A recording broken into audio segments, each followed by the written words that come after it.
우리 가운데 아무도 완벽한 사람은 없습니다. 우리 모두는 틀릴 수 있는 사람들입니다. 실수도 하고 잘못하기도 하고 심지어 다른 이를 속이기도 하고 죄를 짓기도 합니다. 지금은 열심히 산다고 생각하지만 세월이 흘러 게을러지고 나태해지기도 하고 지금은 사이가 좋은 것 같지만 작은 말 한마디에 토라져 300만 53가지의 상대의 결점을 파헤치기도 합니다. 우리는 모두 약하고 부족해서 상처 주기도 하고 또 상처받기도 하고 넘어지기도 하고 쓰러지며 그렇게 살아가는 것이 우리의 인생인 것 같다는 생각도 듭니다. 오늘 복음 말씀처럼 늘 깨어 기다리는 충실한 종처럼 주인을 기다리며 허리에 띠를 메고 등불을 켜놓고 주인을 깨어 기다려야 하는데 졸기도 하고 심지어 주인이 오셨는데도 주인이 누구인지 알아뵙지도 못하는 경우도 있는 듯합니다. 자신이 주인인 줄 착각하기 때문입니다. 그래서 동료 하인들을 감시하고 지적하고 무시합니다. 나도 틀릴 수 있다. 우리 모두는 완전하지 않다는 것을 겸허하게 받아들이지 않으면 성장이 일어나지 않고 고착되어 가는 것 같습니다. 지금 우리 시대는 고쳐 쓰는 시대가 아니라 바꿔 쓰는 시대에 살고 있습니다. 가전제품을 새 것으로 바꾸면 헌 것을 되가져갑니다. 이것을 가만히 공동체의 삶 속에서 묵상하다 보니 이런 생각이 들었습니다. 우리 자신의 생각을 바꾸지 않으면 사람을 바꾸게 되는 것 같습니다. 그래서 같이 살던 남편이나 아내도 요즘은 쉽게 바꾸는 세상이 되어버린지도 모르겠습니다. 그리고 늘 자신이 옳다고 생각해주는 사람만을 곁에 두게 됩니다. 그렇게 되면 자신도 공동체도 성장이 일어나지 않습니다. 사랑하는 형제 자매 여러분, 오늘 복음에 깨어 준비하고 있음을 제대로 이해하기 위해서는 예수님께서 어떤 의도로 이 말씀을 하셨는지 그리고 깨어 있다는 것이 도대체 무슨 의미이고 어떻게 해야 깨어 있는 것인지 그 영적인 의미를 깨달아야 할 것입니다. 먼저 오늘 독서와 복음의 바탕을 이루는 그 기저에 흐르는 흐름을 파악해야 합니다. 사실 오늘 복음의 근본 메시지는 깨어 준비하라는 것이 아닙니다. 어떻게 하느님 나라를 살 것인가에 그 핵심이 있습니다. 깨어 준비하는 것은 하느님 나라를 살아가는 방법 중에 하나인 것입니다. 구약에 약속된 해방의 날, 구원의 삶이 예수 그리스도를 통해 지금 여기 이 땅에서 시작되었으니 그분 나라에서 주님과 함께 살아갈 수 있도록 준비하라고 알려주고 계신 것입니다. 그럼 어떻게 하는 것이 하느님 나라에서의 삶일까요? 오늘 복음에서 저는 4가지의 삶의 자세를 발견하였습니다.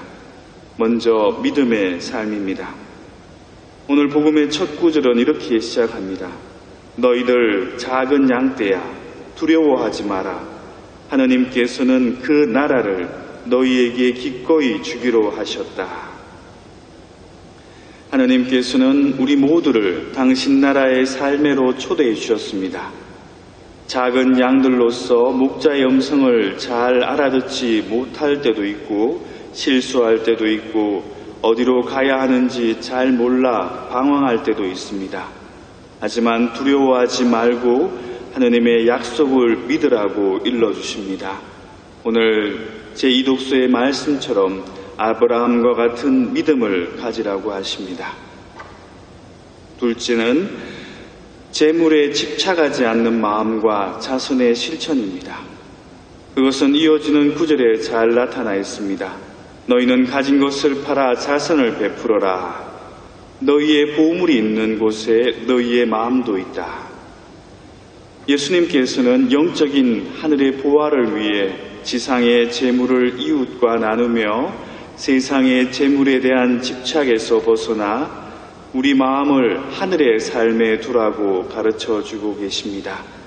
재물이나 세상, 자신의 소임에 대한 집착으로부터 자유로워지기 위해서는 무엇보다 자기 비움이 필요합니다. 모든 집착의 근원은 결국 자아에 있기 때문입니다. 세 번째는 깨어 준비하는 삶입니다. 하느님께서 자신의 영을 통해 언제 우리에게 하느님께서는 당신의 영을 통해 언제 우리에게 찾아오실지 모르니 항상 우리 마음밭을 잘 가꾸고 있으라는 뜻이기도 합니다. 예수님께서 말씀하시는 깨어 준비하는 삶은 결국 사랑의 삶입니다. 하느님은 사랑이시기에 주님께 사랑을 드리는 기도의 삶, 이웃에게 그 사랑을 나누는 선행의 삶을 살아갈 때 우리는 우리도 모르는 사이에 이미 와 계신 주님을 만나고 있음을 깨닫게 될 것입니다. 마지막으로 주어진 달란트에 충실한 삶입니다.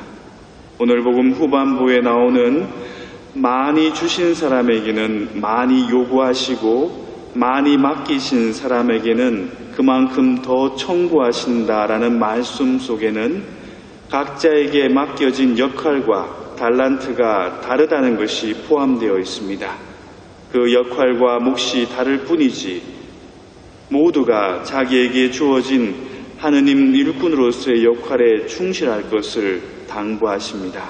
어떤 이는 재산이 많기도 하고 어떤 이는 학식이 뛰어나기도 하고 어떤 이는 기술이 뛰어나기도 하고 어떤 이는 봉사의 소명을 받은 이들도 있습니다.